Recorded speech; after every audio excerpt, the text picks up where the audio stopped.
1967 में San Francisco में श्रील प्रभुपाद ने यथ यात्रा का उद्घाटन किया। यह यथ यात्रा उत्सव अब उन अनेक, माता जी आवाज आ रही है? हाँ जी आ रही। अनेक उत्सव में से एक है जिनको पेज नंबर माता जी नंबर ये ना रोमन भाषा में लिखे हुए हैं इसने पेज ना, XIV 12-13 मेरे ख्याल में ये 15 नंबर लगेगा पेज नंबर, 15 नंबर पेज पे माता जी। XIV 14 होगा। नहीं माता जी 8वां पेज 7वां पेज है। नहीं जो रोमन भाषा में लिखा है ये 15 पेज है माता जी मेरी में तो। अच्छा। जिनको संपूर्ण विषय में लोग मानते हैं ऐसे उत्सवों के लिए संपूर्ण विश्व श्रील प्रभुपाद का आभारी है। भारत में जगन्नाथपुरी में तो यह यथ यात्रा लगभग 2000 वर्षों से प्रति वर्ष आयोजित की जा रही है और 1975 तक यह उत्सव सैन फ्रांसिस्को के निवासियों के मध्य इतना लोकप्रिय हो गया कि नगर के मेयर ने सैन फ्रांसिस्को में यथ यात्रा दिवस के बारे में एक औपचारिक उद्घोषणा जारी की। हाँ जी रुकिए माता जी, आप एक्सप्लेन नहीं कर रही ना तो मैं थोड़ा सा साथ साथ बताई देती हूँ। हाँ तो माता जी, क्योंकि 1967 में ना प्रभुपाद जी ने एक जो है रथ यात्रा का उद्घाटन किया था, क्योंकि रथ यात्रा जो है जगन्नाथपुरी में होती है। अब जगन्नाथपुरी में क्या नियम है कि जगन्नाथपुरी में जो विदेशी लोग हैं उनको जाने नहीं दिया जाता। प्रभुपाद जी इस बात से काफी नाराज थे, उनको कई बार बोला भी उन्होंने, लेकिन वो जो पंडे हैं वहां पे वो कहते कि नहीं विदेशी यहाँ पे नहीं आ सकते, चाहे वो कितने ही बड़े भक्त बन जाए, लेकिन वहां पे नियम है जो इंडियन है बस उन्हीं को जाने दिया जाता है। तो प्रभुपाद जी ने फिर वहां पे भी जब सैन फ्रांसिस्को में गए तो वहां पर भी रथ यात्रा का आयोजन किया और जहां पर भी उन्होंने मंदिर बनाया ना हर जगह ही उन्होंने रथ यात्रा का आयोजन किया था। तो अनेकानेक उत्सव यानी और भी जो उत्सव होते हैं इस्कॉन के वो सारे उत्सव वहां पर मनाए जाते थे, तो उनमें से रथ यात्रा भी एक था और सभी लोगों ने उसमें जो है बड़े उत्साह पूर्वक सब जो बड़े खुशी से सबने उसमें भाग लिया। तो ये जो वहां के जो मेयर थे ना उन्होंने देखा कि सब बड़े उत्साहित हैं, सबने जो है बढ़ चढ़ कर भाग लिया है इसमें रथ यात्रा में, तो उन्होंने जो है एक औपचारिक उद्घोषणा जारी की, यानी एक ऐसी महत्वपूर्ण जो है घोषणा की कि मैंने जो किताब है लीलामृत उसमें पढ़ा था कि उन्होंने वहां की छुट्टी जो है जारी कर दी थी कि इस दिन जो है सबकी छुट्टी रहेगी रथ यात्रा के दिन। मतलब उनको मतलब वो भी बहुत जो है खुश हुए थे इस चीज से कि भी सब बड़े जो है उत्साहित है इसके लिए। आगे पढ़िए माता जी, पढ़िए आगे पढ़िए। जी माता जी। सन 1966 के उत्तरार्ध में श्रील प्रभुपाद ने शिष्य स्वीकार करना आरंभ कर दिया। उन्होंने सभी लोगों को सचेत किया कि वे लोग उनको भगवान नहीं वरन भगवान का दास समझे और उन्होंने उन स्वयं निर्मित गुरुओं की आलोचना की जो स्वयं अपने को गुरु घोषित करके अपने शिष्यों से भगवान के रूप में पूजन कराने की अनुमति देते हैं। वे कहा करते थे ये भगवान अत्यंत सस्ते हैं। एक दिन किसी ने उनसे प्रश्न किया, क्या आप भगवान हैं? श्रील प्रभुपाद ने उत्तर दिया, जी नहीं, मैं भगवान नहीं हूँ, मैं भगवान का दास हूँ। तत्पश्चात उन्होंने एक क्षण के लिए चिंतन किया और आगे कहा, मैं भगवान का दास हूँ, मैं उनका दास बनने का प्रयत्न कर रहा हूँ। भगवान का दास होना कोई साधारण बात नहीं है। ठीक है माता जी रुकिए, अब एक पैराग्राफ पूरा हो जाए ना जब 1 मिनट के लिए रुक जाएगा। जी तो माता जी। 1966 के उत्तरार्ध से श्रील प्रभुपाद ने शिष्य स्वीकार करना शुरू किया। तो पूर्वार्ध और उत्तरार्ध, तो पूर्वार्ध होता पहले के 6 महीने और उत्तरार्ध उसके बाद के 6 महीने। तो बाद के 6 महीने में उत्तरार्ध लिखा है इसमें कि उन्होंने जो शिष्य को स्वीकार करना शुरू कर दिया। पहले वो शिष्य नहीं बनाते क्योंकि कोई भी उत्साहित नहीं था, तो प्रभुपाद जी ने इतना संघर्ष किया। 1965 में वो वहां पर गए और 1966 में जो है वहां पर लोग शिष्य जो उन्होंने उनको बनाया, क्योंकि वो फिर अच्छे से भक्ति करने लगे थे। प्रभुपाद जी की सारी जो भी विधि थी उनको जो प्रभुपाद जी उनको सिखाते तो अच्छे से सीख रहे थे। तो फिर प्रभुपाद जी ने फर्स्ट टाइम जो है उस समय दीक्षा जो है शिष्य अपना स्वीकार करना शुरू कर दिया था, उनको दीक्षा देनी शुरू की थी। और उन्होंने जो है ये सचेत किया था उनको कि हम जो है भगवान नहीं है, हम क्या है भगवान के दास है। तो कोई भी प्रभुपाद जी से कहता कि आप क्या भगवान है, तो वो हमेशा ये कहते थे कि मैं भगवान नहीं हूँ, भगवान का दास हूँ, भगवान के दासों के दास का दास हूँ मैं, ऐसे मतलब प्रभुपाद जी बोलते थे कि मैं जो है उनका दास बनने का प्रयास कर रहा हूँ, बल्कि मैं उनका दास नहीं दास बनने का प्रयास कर रहा हूँ। ये उनको समझाते थे प्रभात जी हमेशा। ठीक है माता जी, आगे पढ़े। माता जी, उत्तरार्ध का बाद में और दक्षिणार्ध का पहले? ये पूर्वार्ध माता जी, पूर्वार्ध और ये होता है उत्तरार्ध। तो पूर्वार्ध अच्छा, पहले के 6 महीने और उत्तरार्ध बाद के 6 महीने, कुछ ऐसा होता अच्छा है। पूर्व। हाँ जी, जी माता जी। क्योंकि सितंबर 1965 में शतपाल जी वहां पर गए थे और 1966 हम्म, में उन्होंने जो है दीक्षा देनी शुरू की, शिष्य बनाना स्वीकार किया अपना। तो ठीक, ये उसी समय का है, उत्तरार्ध का वही 6 महीने के बाद का समय है। ठीक है माता। सन 1970 के दशक के मध्यकाल में श्रील प्रभुपाद ने अनुवाद और प्रकाशन में नाटकीय ढंग से वृद्धि की। संपूर्ण विश्व के कई विद्वानों ने उनके ग्रंथों पर अनुकूल सम्मतियों की वर्षा की और अमेरिका के लगभग समस्त विश्वविद्यालयों तथा महाविद्यालयों ने उन ग्रंथों का मानक ग्रंथों के रूप में स्वीकार किया। कुल मिलाकर उन्होंने कई 80 ग्रंथ प्रस्तुत किए, जिन्हें उनके शिष्य द्वारा 25 भाषाओं में अनूदित किया गया और उनकी 5.25 करोड़ से अधिक प्रतिमाएं वितरित हो गई। श्रील प्रभुपाद ने संपूर्ण विश्व में 108 मंदिर की स्थापना की। उनके लगभग 10,000 दीक्षा प्राप्त शिष्य हैं और लाखों की संख्या में उनके अनुयायी हैं। अपने 81 वर्ष के जीवन काल के अंतिम दिनों तक श्रील प्रभुपाद लेखन और अनुवाद कार्य करते रहे। हाँ तो जी, जो पहला पैराग्राफ था उसमें एक बात और थी ना कि स्वयं निर्मित गुरुओं की आलोचना। स्वयं निर्मित गुरु यानी अपने आप को जो गुरु बने हुए लेकिन अपने आप को भगवान समझते थे वो। तो इसलिए प्रभुपाद जी ने उनको भी जो है डांट लगाई कि अपने आप को ऐसे बेकार, मतलब ऐसे गुरु हैं जो कि ठगी गुरु हैं, वो क्या है अपने आप को भगवान समझने लग जाते हैं और फिर कुछ चमत्कार दिखाने भी लग जाते हैं कि हम ये चमत्कार कर देंगे तो यानी लोग ये सोचे कि हाँ ये तो भगवान है। तो इस प्रकार प्रभुपाद जी के पास भी कई लोग आते थे, प्रभुपाद जी आप कुछ ऐसा कोई चमत्कार कर सकते हैं? तो प्रभुपाद जी हमेशा मना करते थे कि नहीं, मैं जो है भगवान का दास हूं, मैं भगवान नहीं हूं, आप मुझे भगवान मत समझो। लेकिन जो और गुरु हैं वो अपने आप को भगवान समझते थे। इसलिए गुरु श्री प्रभुपाद से पहले भी जो वहां पर कुछ सन्यासी लोग गए थे विदेशों में, लेकिन वो प्रचार नहीं कर पाए अच्छे से। प्रभुपाद जी वहां पर जो है सक्सेसफुल हुए थे, बाकी सब वापस आ गए थे। और फिर इसमें बताया कि 1970 के दशक के मध्यकाल में श्री प्रभुपाद ने अनुवाद एवं प्रकाशन में नाटकीय ढंग से वृद्धि की। संपूर्ण विश्व के कई विद्वानों ने उनके ग्रंथों पर अनुकूल सम्मतियों की वर्षा की। यानी अनुकूल यानी प्रभुपाद के फेवर में, प्रभुपाद के फेवर में उन्होंने जो है अपनी अपनी सबने अनुमति दी कि जो है बहुत ही अच्छे ग्रंथ हैं और इनको विश्वविद्यालयों में और महाविद्यालयों में भी उन ग्रंथों को मानक ग्रंथों के रूप में स्वीकार किया। यानी स्टैंडर्ड में इसको जो है उनको मेन जो है ग्रंथ माना गया कि इनको जो है जरूर स्कूलों में लगाना चाहिए। और कुल मिलाकर उन्होंने 80 ग्रंथ जो है प्रस्तुत किए थे, जिसमें से 25 भाषाओं में अनुदित किया गया, यानी 25 भाषाओं में उनका अनुवाद किया गया। जो उनके शिष्य थे ना, उन्होंने 25 भाषा में अलग अलग भाषा में उनका अनुवाद किया इन ग्रंथों का, ताकि हर भाषा के लोग इनको पढ़ सकें। और अब तो लगभग 550 के करीब जो है भाषा में इनको अनुवाद किया जा चुका है। हर भाषा में अवेलेबल है, कोई भी बुक हम जो है ले सकते हैं, पढ़ सकते हैं।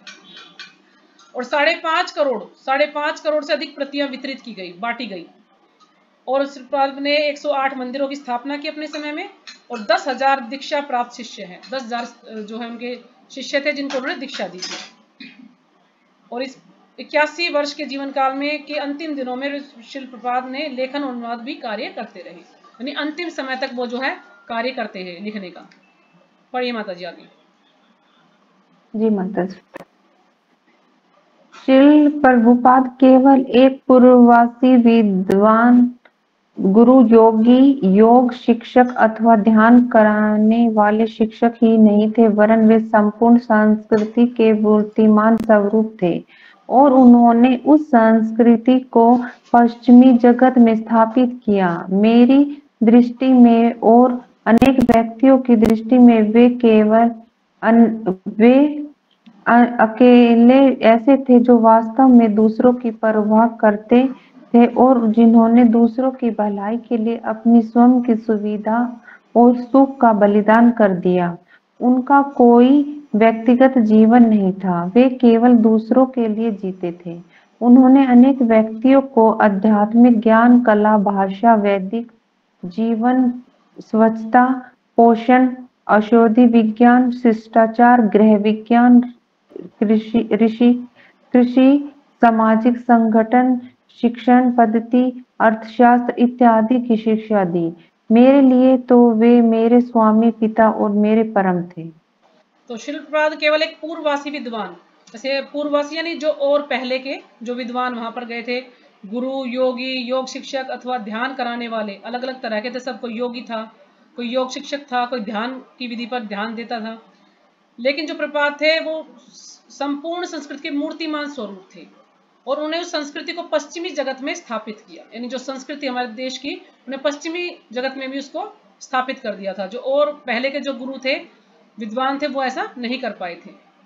मेरी दृष्टि में और अनेक व्यक्ति की दृष्टि में वे अकेले ऐसे थे जो वास्तव में दूसरों की परवाह करते थे। यानी प्रपात जी ऐसे थे जो सबकी परवाह करते थे, ये नहीं कि अपने बारे में ही सोचते थे। वो सोचते कि सबको, सबका भला होना चाहिए, जो मुझे प्राप्त हुआ है मैं सब में बांट दूं इसको। यानी ये ज्ञान जो है भगवान का सबको मिलना चाहिए, ताकि जिससे सभी का उद्धार हो सके। और अपनी स्वयं की सुविधा और सुख का बलिदान कर दिया, और हमेशा जो है अपने सुविधा और सुख का बलिदान किया। जो भी पैसा उन्हें मिलता था वो कभी भी अपने ऊपर उसको खर्च नहीं करते थे, हमेशा कम से कम सीमित जो आवश्यकताएं थी उन्हीं में जो काम चलाते थे, ज्यादा कुछ भी अपने ऊपर खर्च नहीं करते। 2 जोड़ी कपड़े थे उनके, सिर्फ 2 जोड़ी कपड़े में ही अपना समय उन्होंने बिताया। और अपने जो है समय का, यानी अपने आराम का भी उन्होंने त्याग कर दिया। आराम ही नहीं करते थे, सिर्फ 2 घंटे सोते थे और 24 घंटे ये लगो कि वो काम, मतलब 22 घंटे काम ही करते थे।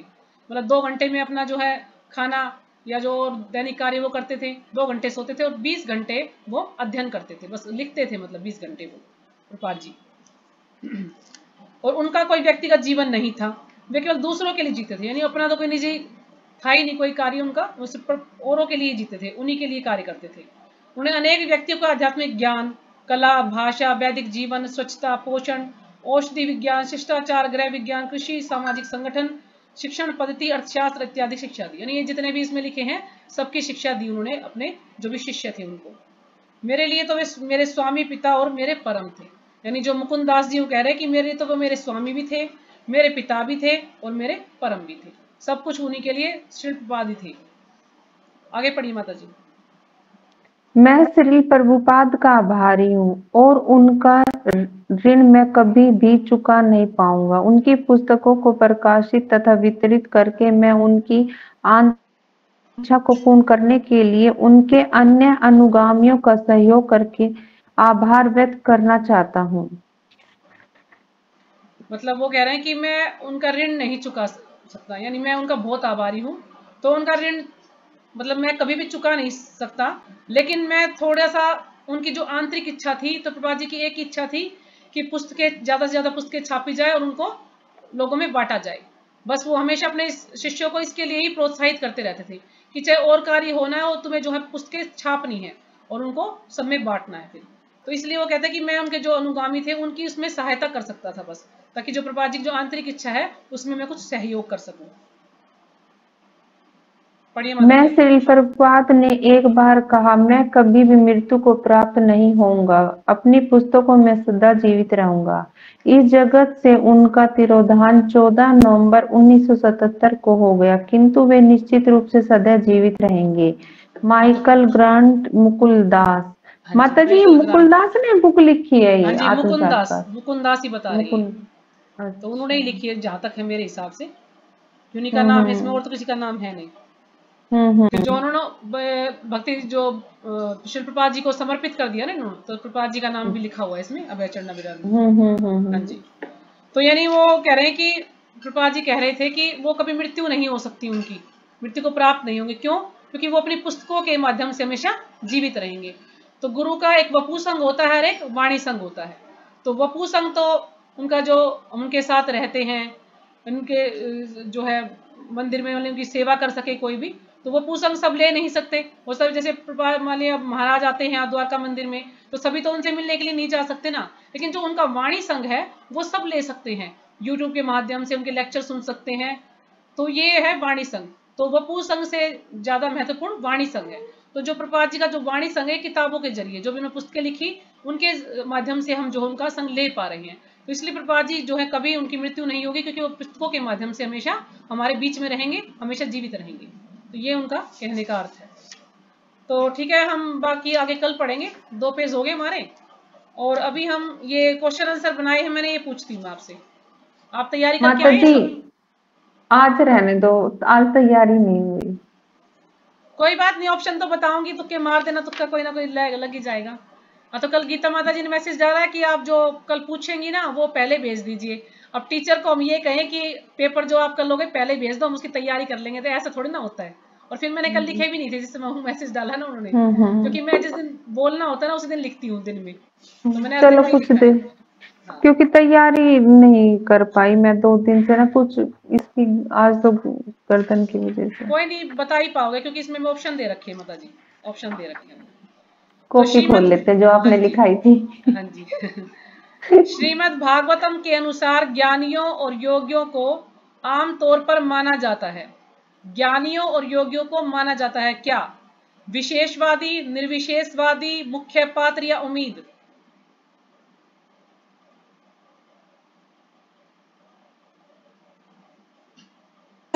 फिर बताना माता जी। श्रीमद् भागवत के अनुसार ज्ञानियों और योगियों को आमतौर पर डैश माना जाता है, क्या माना जाता है? विशेषवादी, निर्विशेषवादी, मुख्य पात्र या उम्मीद? निर्वेशवादी माता जी है ना? निर्विशेषवादी, हाँ जी, ठीक है माता जी। तो जो भी योगी हैं और जो भी ज्ञानी हैं उनको निर्विशेषवादी माना जाता है, क्योंकि वो हाँ जी। भगवान के निराकार स्वरूप को जो है मानते हैं, वो साकार रूप को नहीं मानते हैं। वो सोचते हैं कि हमें इतना ज्यादा ज्ञान हो गया कि हम ज्ञान के द्वारा ही सब कुछ प्राप्त कर लेंगे, तो जो भगवान का जो ब्रह्म तेज है उसी में जो है विलीन होना चाहते हैं वो।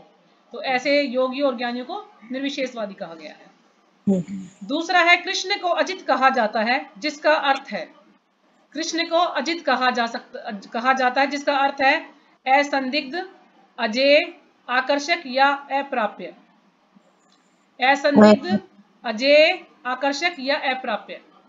अजय, अजय। अजय होगा ना? हाँ जी, अजय अजय। ना?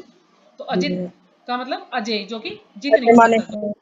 जो सबको जीत सब हैंड हाँ रेस जी। करेंगे सब। कि कृष्ण को कोई भी जीत नहीं, क्योंकि कृष्ण जो है अजित है, उनको कोई जीत नहीं सकता। अच्छा, तीसरा है, ईश्वर अजेय है, लेकिन वह उस भक्त द्वारा जीत लिए जाते हैं जो मानसिक कल्पनाओं को छोड़ देता है और डैश को सुनता है। क्वेश्चन दोबारा सुन लीजिए, ईश्वर अजेय है लेकिन वह उस भक्त द्वारा जीत लिए जाते हैं, मतलब वो अजेय है लेकिन उस भक्त के द्वारा जीत लिए जाते हैं जो मानसिक कल्पनाओं को छोड़ देता है और डैश को सुनता है। ऑप्शन है आधिकारिक सूत्र, दिव्य स्रोत, भौतिक स्रोत या वैज्ञानिक।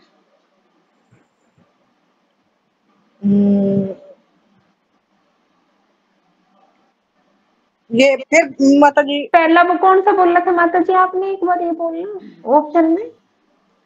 पहला ऑप्शन है माता जी आधिकारिक सूत्र या दिव्य स्रोत, भौतिक स्रोत या वैज्ञानिक।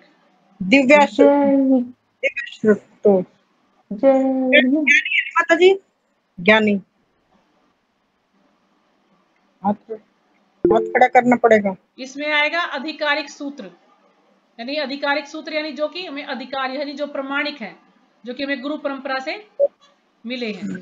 तो आधिकारिक स्रोत को यदि हम सुनते हैं तो हाँ जी। हम भगवान को जीत सकते हैं।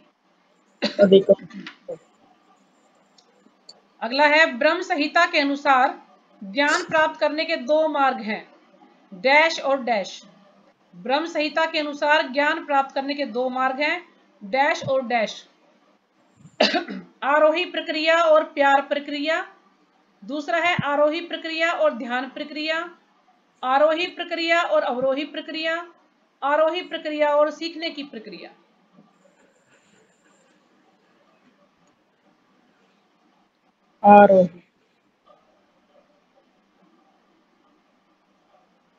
आरोही होगा माता जी। आरोही तो होगा ही, दूसरा इसके साथ कौन सा आएगा? ये ध्यान नहीं, ये तो मैंने समझाया था माता जी बड़े अच्छे से। तत्व ज्ञान माता जी हैं जी? अरे भूल जाऊं मतलब आरोही तो और तत्व आरोही ज्ञान ऑप्शन है आरोही प्रक्रिया और प्यार प्रक्रिया, दूसरा है आरोही प्रक्रिया और ध्यान प्रक्रिया, तीसरा है आरोही प्रक्रिया और अवरोही प्रक्रिया, और आरोही प्रक्रिया और सीखने की प्रक्रिया। तो कौन सा आएगा? अगर आपने चैप्टर पढ़ा होगा अच्छे से तो आप बता सकते हैं। तीसरे क्या नंबर बताया वाला माता जी? सीखने की प्रक्रिया माता जी, नहीं। ये तीसरे नंबर का है माता जी। हाँ जी, मैं तो तीसरे नंबर का क्या है? भूल जाती हूँ माता जी।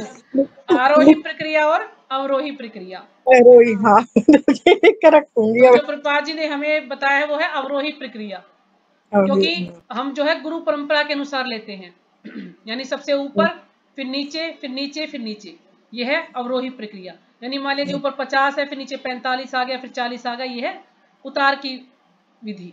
तो ये जो है अवरोही प्रक्रिया। और जो आरोही है वो ऊपर जाने की प्रक्रिया। तो अवरोही प्रक्रिया को जो है प्रभुपाद जी ने हमें बताया है कि उसके द्वारा हमें जो है ज्ञान प्राप्त करना चाहिए। ये पहली में था ना माता जी, जो उसमें था मृत्यु से परे, उसके हाँ, क्वेश्चन है मृत्यु ना से परे का ही तो पूछ रही हूँ माता जी, उसी में तो बता रखा है ये माता जी आरोही मेरे और पास। अवरोही का क्वेश्चन जो है ना, ये इसी में तो है। मेरे ख्याल में पहले या दूसरे पेज पे था। हाँ दूसरे पेज पे माता जी, हाँ दूसरे पे ही है लास्ट ना। पैराग्राफ पे। हाँ तो ये इसमें बता रखा है ना, ये रखा ना, आरोह मार्ग और चढ़ाव की विधि और अवरोह मार्ग उतार की विधि। तो जो उतार की विधि है वो प्रभुपाद जी ने हमें बताया है कि गुरु परंपरा के अनुसार हमें जो है ज्ञान लेना चाहिए।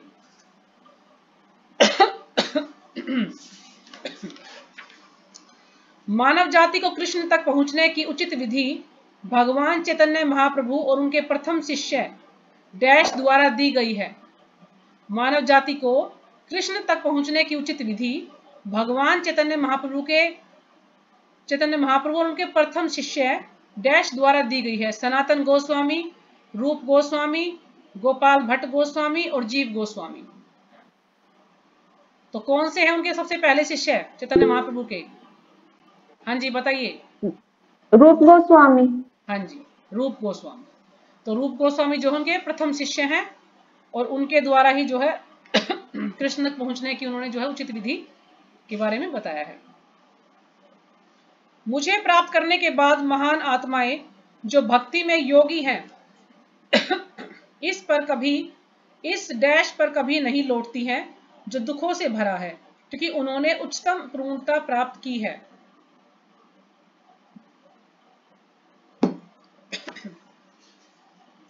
मुझे प्राप्त करने के बाद महान आत्माएं जो भक्ति में योगी हैं इस डैश पर कभी नहीं लौटती जो दुखों से भरा है, क्योंकि उन्होंने उच्चतम पूर्णता प्राप्त कर ली है। गीता 8.15। तो इसके ऑप्शन है अनंत सागर, अनंत संसार, सुखद दुनिया, अनित्य जगत और आकर्षक दुनिया। तो क्या आएगा? जिसने जो है भक्ति में जो योगी है तो वो कभी भी जो है उच्च लोगों को पहुंचने के बाद कभी भी नीचे उच्चतम पूर्णता प्राप्त कर ली तो कभी भी नीचे नहीं लौटता। कहां पर नहीं लौटता? अनंत संसार में या सुखद दुनिया में या अनित्य जगत में या आकर्षक दुनिया में? हाँ जी बोलिए। भौतिक संसार में। हाँ भौतिक संसार भी ठीक है, लेकिन इसमें ऑप्शन दे रखा है अनित्य जगत। अनित्य जगत यानी जो नष्ट होने वाला, जो शाश्वत नहीं है। नहीं है। भौतिक संसार एक ही बात है, लेकिन इसमें अनित्य जगत दे रखा है। ठीक है। अगला है इस भौतिक संसार को श्री कृष्ण सर्जक द्वारा प्रमाणित किया जाता है, जैसा कि दुखालम का अर्थ है। दुखालम का अर्थ डैश है। तो दुखालम का अर्थ क्या है? आनंद से भरा हुआ, प्यार से भरा हुआ, दुखों से भरा हुआ या अकेलेपन से भरा हुआ। तो दुखालम का अर्थ क्या होगा? जहां दुख ही दुख मिलने उसे क्या कहेंगे? आनंद से भरा हुआ कि प्यार से भरा हुआ कि दुखों से भरा हुआ कि अकेलेपन से भरा हुआ? इसमें दुखालम। दुखालम तो भगवान ने लिखा है ना। दुखालम का अर्थ पूछा मैंने, दुखालम का अर्थ क्या है? अकेला। नहीं नहीं, दुखों का अर्थ क्या, दुखालम का अर्थ क्या माता जी? जो संसार में जो प्राकृतिक से दिए गए हुए दुख। माता जी में ऑप्शन दे रखे हैं कि दुखालम को हम क्या कहेंगे, आनंद से भरा हुआ कहेंगे उसका अर्थ, या प्यार से भरा हुआ कहेंगे, या दुखों से भरा हुआ कहेंगे, या अकेलेपन से भरा हुआ दुखों से, कहेंगे। दुखों से भरा हुआ। हो, तो दुखालम क्या है? दुखों से भरा हुआ है। दुख से भरा सीधी हुआ। सी बात है। हाँ जी, क्योंकि सभी अब जब भी लेक्चर सुनते हैं तो बोलते हैं ना दुखालम अशाश्वतम, कि ये दुखों से भरा हुआ जो है संसार है।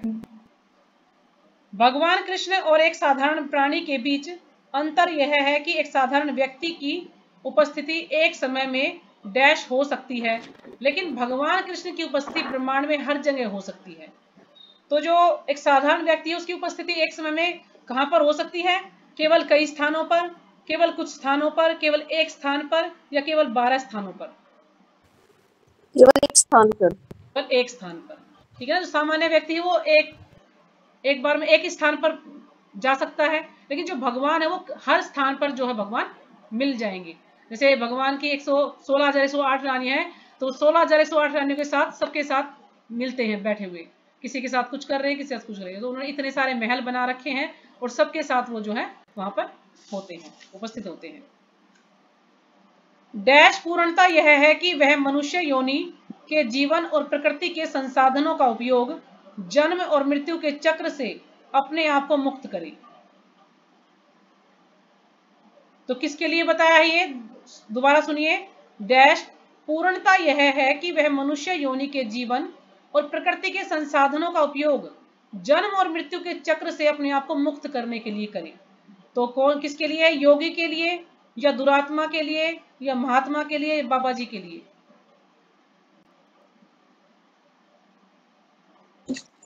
आत्मा है, मनुष्य के लिए ना। इसमें से बताने माता जी कि योगी की पूर्णता यह है कि, या दुरात्मा की पूर्णता यह है, या महात्मा की पूर्णता, या बाबा जी की पूर्णता? योग्यता की होगी ना माता जी। योगी की पूर्णता, ठीक है। योगी की पूर्णता यह है कि वह मनुष्य योनि के जीवन और प्रकृति के संसाधनों का उपयोग जन्म और मृत्यु के चक्र से अपने आप को मुक्त करने के लिए करे, मानी जाएगी। यानी कि योगी जो है वो जो है योग करता है किस लिए? अपना कोई सिद्धि प्राप्त कर ले और बस उसके बल पर ही वो जो है सोचे कि मैं ये सब कुछ मेरे ही अंदर भी हो जाए। तो ऐसा नहीं, उसका एक ही लक्ष्य होना चाहिए कि वो जन्म मृत्यु के चक्र से अपने आप को मुक्त कर सके। अन्य ग्रहों की यात्रा करने की प्रवृत्ति हमेशा जीवों में मौजूद होती है, ठीक है ना। सभी जो है अन्य ग्रहों पर यात्रा करना चाहते हैं। जीव का एक नाम डैश है, जिसका अर्थ है वह जो हर जगह यात्रा करना चाहता है। जीव जो है हर जगह यात्रा करना चाहता है, तो उसको क्या कहेंगे? सर्वगति, सर्वसार, सर्वगत, या सर्वजय? सर्वगति।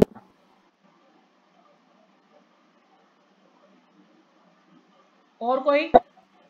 काम में एक बार एक तो सर्व मतलब जीव जो है हर स्थान पे यात्रा करना चाहता है, तो उसको क्या कहेंगे? इसमें नाम दिया गया है बुक में, सर्वगति, सर्वसार, सर्वगत, या सर्वजय? सर्वजय। सर्वगत। आपने अच्छे से बुक पढ़ी नहीं है, किसी ने बुक पढ़ते तो उसमें लिखा हुआ है सर्वगत। माता जी मैंने तो, मेरे पास तो थी नहीं ना, मैं तो ऐसे तो मैंने आपको फोन आया जब मैंने आपको बताया था ना कि तीसरे चैप्टर का मैं आज टेस्ट लूंगी, तो आप तैयारी करें। आपका फोन आया था 3 बजे जो मेरे पास। नहीं पाई माता जी मुझे, वो दूसरी थी। हाँ तो नहीं पाई तो मैं क्या करूँ? आपने कहा था माता जी सारी बुक मिल गई मुझे। मैंने दिमाग में आ यही थी, लेकिन वो निकली दूसरे। चलो कोई बात नहीं, एक क्वेश्चन और है। शिल्पपाद कहते हैं कृष्ण भावनामृत मात्र एक धार्मिक सूत्र है। शिल्पपाद कहते हैं कि कृष्ण भावनामृत मात्र एक धार्मिक सूत्र या आध्यात्मिक डैश नहीं है, बल्कि यह जीव का सबसे महत्वपूर्ण अंग है। तो क्या कहेंगे इसको? कि कृष्ण भावनामृत जो है मात्र एक धार्मिक सूत्र या आध्यात्मिक डैश नहीं है, बल्कि यह जीवन का सबसे महत्वपूर्ण अंग है। तो मनगढ़ंत कहानी, मनोरंजन, चमत्कार, या ध्यान?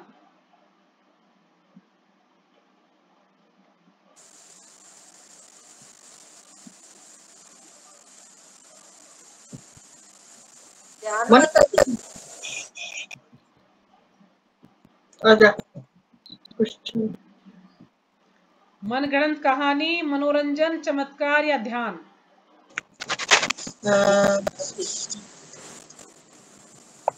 ध्यान होना चाहिए माता जी। ध्यान।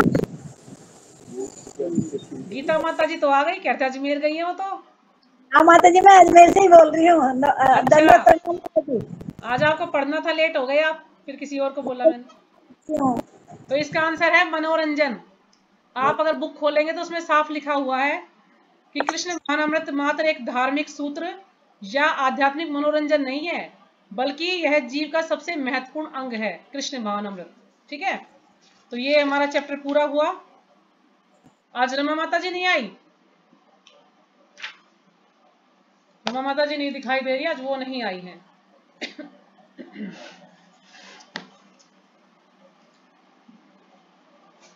अच्छा, जो पुराने भक्त हैं आप सबको तो जो है प्रपात जी का मंत्र याद होगा। प्रपात जी का मंत्र याद है ना आप सबको, और भोग लगाने का मंत्र भी याद होगा आपको। हाँ जी माता जी। हाँ जी, और आरतियां भी आपको याद हैं। तो हाँ जी माता शिक्षाष्टकम आपको याद है? चैतन्य महाप्रभु का शिक्षाष्टकम याद है? माता जी देख के बोलती हूँ। हाँ, देख के पढ़ सकते हो, याद नहीं होता ना, थोड़ा मुश्किल है, वो संस्कृत में है ना। तो जो नए भक्त हैं, वो प्रपात जी का प्रणाम मंत्र जो है याद कर सकते हैं। तो मैं आपको फोटो भेज दूंगी उसका, प्रणाम मंत्र का और भोग मंत्र का। तो आप जो है मुस्कान माता जी, सुमन माता जी और गगन माता जी, आप ये तीनों जो है इसको याद करें, क्योंकि बाकी जो पुराने भक्त उनको तो याद है, आपको तो याद नहीं होगा ना। हाँ, तो मैं भेज दूंगी आपको स्क्रीनशॉट, वो उसमें बुक में से निकाल के, तो आप उसको याद कर लेना। अभी आरती कौन सुनाएगा आज? कौन सी माता जी? कल आपने नरसिंह आरती सुनाई थी ना? हाँ जी। तुलसी आरती सुनाइए आज आप। मैं तुलसी आरती सुना माता जी। हाँ जी, ठीक है माता जी। एक मिनट माता जी का हाथ माता जी, हाँ जी, जो कल वो सुनाई थी नरसिंह आरती, मैंने उसमें वर्ड गलत थे या क्या गलत था मेरा, जो मेरे ना को क्या ठीक था, वर्ड सुधारना गलत है? नहीं थे आपके ठीक था, बस थोड़ा सा और सुधार अच्छा, करने की आवश्यकता आपको ना, थोड़ा सा और अच्छे से मतलब उसको गा पाए आप। हरे कृष्ण माता जी की मैं सुनाऊं तुलसी आरती? हाँ जी, आपसे भी सुनेंगे, पहले वो माता जी कह रही ना, उनका चलो उनसे सुन लेते हैं। अच्छा अच्छा, ठीक है माता। अभी समय हमारे पास, सबसे सुनूंगी मैं 20 मिनट अभी, तुलसी महारानी की जय। क्योंकि पढ़ने पे भी ध्यान देना है और सुनने पे भी ध्यान देना, दोनों काम करने हैं साथ में। वृंदाय तुलसी देवी जय केशवाय जय कृष्ण भक्ति पदे देवी सत्यवती नमो नमः। वृंदाय तुलसी देवी प्रियाय केशवाय जय कृष्ण भक्ति पदे देवी सत्यवती नमो नमः। वृंदाय तुलसी देवी प्रियाय केशवाय जय कृष्ण भक्ति पदे देवी सत्यवती नमः नमः। तुलसी कृष्ण प्रेयसी नमो नमः। राधा कृष्ण सेवा पाओ यही अभिलाषी। राधा कृष्ण सेवा पाओ यही अभिलाषी। तुलसी कृष्ण प्रेयसी नमो नमः। जे तुम्हार शरण ले तारे वंशा पूर्ण हो। कृपा करो करी तारे वृंदावन वासी। नमो नमः। तुलसी कृष्ण प्रेयसी नमो नमः। एही मोर एही लब मोर एही अभिलाष। विलास कुंज दियो वास नयन हरि हो सगा। युगल रूप राशि। नमो नमः। तुलसी कृष्ण प्रेयसी नमो नमः। एहि निवेद हृदय सखी अनुगति करो सेवाधिकार दिज करो निज दासी तुलसी कृष्ण प्रेयसी नमो नमः।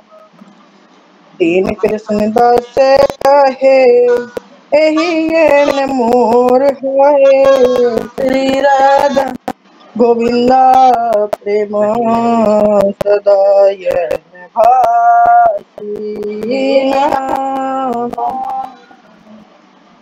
तुलसी कृष्ण प्रेयसी नाम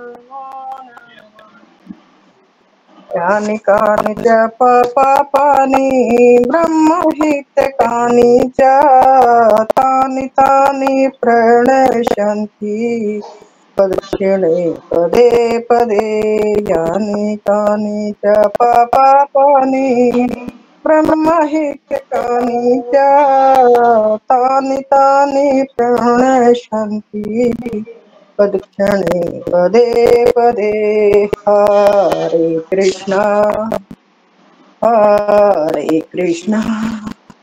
कृष्णा कृष्णा हरे हरे हरे राम राम राम हरे हरे। बोलिए तुलसी महारानी की जय। हरे कृष्णा महाराज। हरे कृष्णा माता जी, अच्छी आरती गाई आपने।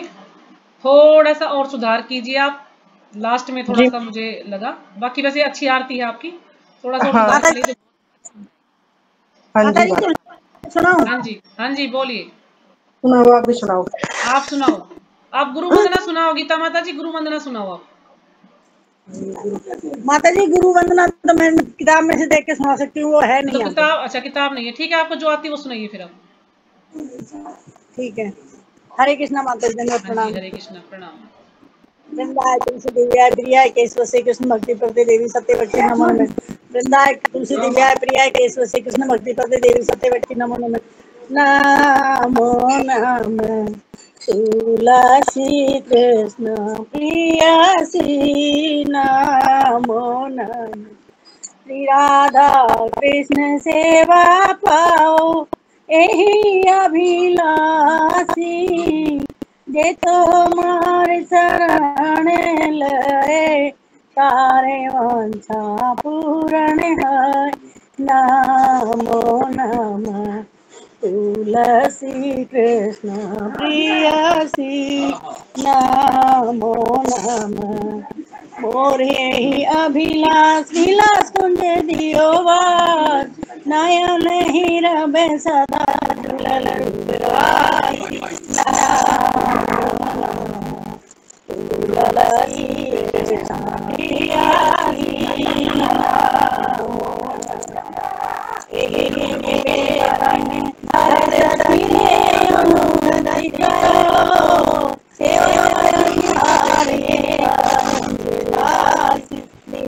कृष्ण दासे कहे एहि न मोर है। दीन कृष्ण दासे कहे एहि न मोर है। श्री राधा गोविंद प्रिय सदा इन भासी, तुलसी कृष्ण प्रियसी नमो नमः। यानी कानी च पापानि ब्रह्मत्यानि तानि च तानि तानि प्रणश्यन्ति प्रदक्षिणे पदे पदे। हरे कृष्णा कृष्णा कृष्णा हरे हरे हरे राम राम राम हरे हरे। जयो तुलसी महारानी, जयो तुलसी महारानी, तुलसी महारानी, जयो तुलसी महारानी। जयो वृंदे देवी जयो वृंदे देवी। जय जय प्रभुपाद जय जय प्रभुपाद। जयो जयो गुरुदेव गुरुदेव जय हो गुरुदेव। निताय गौर हरि बोल हरि बोल हरि बोल हरि बोल। जय केशव से कृष्ण भक्ति प्रति देवी सत्यवती नमो नमः। वृंदाय तुलसी देवी शिव जय केशव से जय कृष्ण भक्ति प्रति देवी सत्यवती नमो। वृंदे महारानी की जय, तुलसा महारानी की जय। हरे कृष्णा माता जी, धन्यवाद हरे प्रणाम। कृष्णा माता जी, प्रणाम माता जी। अच्छी आरती है आपकी भी, आपको भी भाई थोड़ा सा सुधार करने की आवश्यकता है। एक दो वर्ड माता जैसे जी थोड़ा सा मुझे लगे जैसे ठीक से नहीं थे, तो आप थोड़ा सा और सुधार कीजिए तो बहुत अच्छी आरती कर पाएंगे आप ना। ठीक है माता जी वर्ड बोलने में गलती करी है। गलती है एक दो शब्द में जो बोले ना, ये तो हमारे चरणों, तो उसमें थोड़ा सा मतलब एक दो वर्ड जैसे जल्दबाजी से में बोल गए आप, तो थोड़ा आप माता जी मतलब आज आपकी मैं जो ना है लय ठीक है, अगर आपको उसको पढ़ेंगे तो वो बहुत अच्छी आरती कर पाएंगे। अभी आरती में कोई कमी नहीं है आपकी, ठीक ही है, लेकिन थोड़ा सा और सुधार करने की आवश्यकता। हरे कृष्णा माता जी, मेरे से अच्छी गाई है माता जी ने। हाँ वही ना, माता जी आरती अच्छी उनकी बोले, ट्यून अच्छी है, थोड़ा सा एक दो वर्ड जो जल्दबाजी में बोल गए ना, थोड़ा सा उसको भी लय में अच्छे से बोलिए। हम पूरा दिन से चल रहे थे और अभी हाँ आके थोड़ा, बैठी हुई। हाँ थकावट भी हो रही होगी। कोई नहीं माता हाँ जी, जी आप एक बार और थोड़ा सा सुधार के और थोड़ा और ही अच्छा, बल्कि और अच्छा गा पाएंगी, बहुत अच्छी आरती कर ठीक पाएंगी, है। हरे बहुत कृष्णा अच्छी माता आरती। जी। हाँ जी, कमलेश यादव माता जी आप कीजिए। हरे कृष्णा माता जी। हाँ तुलसी जी, आरती मेरे को उतनी तर्ज नहीं आती माता जी, इन तो माताओं की आपको जो तरह। आरती अच्छे से आती है आप वो आरती गाइए। मैं तो सारी मेरे को तो ऐसी तर्ज आती है, यही गा देती हूँ, चाहे कोई सी और नरसिंह कोई आरती, तो नरसिंह आरती गाइए आप फिर। जन्नत सिंह गा दूँ। हाँ जी, हरे नरसिंह आरती। कृष्णा माता जी, धन्यवाद प्रणाम। माता जी मैं लीव कर रही हूँ। नहीं नहीं, आरती हरे सुन, कृष्णा। आरती सुनाओ ना, आप कैसे मैं सुनाऊंगी। कौन से? आरती सुनाओ, कोई भी आरती सुनाओ आप। अभी ये सुना रही है ना माता जी, तो पहले आप सुनाओ, अब तो आपने सबका सुन दिया नंबर तो आ इनसे जाएगा। बाद में सुन लेंगे। आप सुना दो पहले। आपको अभी लीव माता जी करना है मैं ना। दूध दे रही हूँ, 1 मिनट में, अच्छा, आपका बाद फिक्स में टाइम है ही। माता जी, चलो ठीक है, आप हम माता जी सुन लेते हैं। ठीक है हरे माता जी, कृष्णा आप माता सुनाइए, जी। कमलेश माता जी आप सुनाइए। नमस्ते नरसिंहाय प्रहलाद लाद दायिने हिरण्यकशिपु वक्ष्म शिलाढ्याङ्घ्रानखालाय इतो नरसिंह परतो नरसिंह यतो यतो यामि ततो नरसिंह बायर नरसिंह हृदय नरसिंह नरसिंहम् आदिशरणं पार्पदे तव कर कमल वरे नमयद्भुत संगम ललित हिरणाकशपु तनु भीर्गम केशवधीरिता नरहरि रूपा जय जगदीश हरे जय जगदीश हरे जय जगदीश हरे जय हो नरसिंह देव जय हो नरसिंह देव जय हो प्रहलाद महाराज प्रहलाद महाराज जय हो प्रहलाद महाराज जय हो शिला प्रभुपदाय शिला प्रभुपदाय जय हो गुरुदेव गुरुदेव जय हो गुरुदेव। हरे कृष्णा माता जी, धन्यवाद प्रणाम। ठीक है माता जी, पहले से अच्छी गाई है आरती आपने, आपको भी थोड़ा सुधार करने की और आवश्यकता है। जब मैंने आपसे फर्स्ट टाइम सुनी थी तो उससे थोड़ा सा बेटर है, थोड़ा अच्छी है उससे आरती, अब जो सुनाई है आज, तो थोड़ा सा और प्रयास करेंगे तो और अच्छे से गा पाएंगे। हाँ जी, पूनम माता जी आ गए आप। जी माता जी, कौन सी सुनाऊं? माता जी सुनाइए, नरसिंह आरती तो आप सुना चुके ना मुझे, आप गुरु जी वंदना सुना माता जी। पाएंगे, गुरु वंदना। हाँ जी माता जी। ठीक है, गुरु वंदना सुनाइए आप। एक चुप हो जाए। हाँ पढ़ के सुना गुरु दो, कोई बनना। दिक्कत नहीं है, बुक में से पढ़ के। जी माता, नहीं वो ऐसे है भी, वो कुछ याद। ठीक है। श्री गुरु चरण पद्मा केवल भगति सदमा। माता जी आवाज आ रही है? हाँ जी आ रही है आपकी आवाज। भक्ति बंदो मोहे सावधाना माते, जहाँ रे प्रसादे भाए एवतरिया जय। कृष्णा प्राप्ति होए जहाँ होए ते, श्री गुरु पद्मा वाक्या चित ते करिए आख्या। और ना करी हो मने आशा, श्री गुरु चरण रति कैसे हो उत्तम गति। यह प्रसाद पूरे सर्व आशा, चक्षुदाम दिलो जय जन्मे जन्मे प्रभु से। दिव्य ज्ञान हृदय प्रकाशितो, प्रेमा भक्ति जहाँ गए थे अविद्या विनाश जयते। वेदे गाए जहाँ रे चरितो, श्री गुरु करुणा सिंधु अधम जनार बंधु। लोके नाथ लोके रे दीवाना, लोके नाथ लोके रे जीवाना। हा हा प्रभु करो दया देहो मोहे पद छाया। एबेश यश सुषु की त्रिभुवाना, प्रभु पाद पति तपाना। जय प्रभु पदा प्रभु पदा प्रभु पदा, जय प्रभु पदा। जय जय गुरुदेव गुरुदेव गुरुदेव, जय गुरुदेव। हरे कृष्ण माता जी, दंडवत प्रणाम। ठीक है माता जी, आपको भी सुधार करने की आवश्यकता है। आरती मतलब ठीक है आपकी आरती, लेकिन आपको इसमें थोड़ी मेहनत और करनी पड़ेगी अभी ना।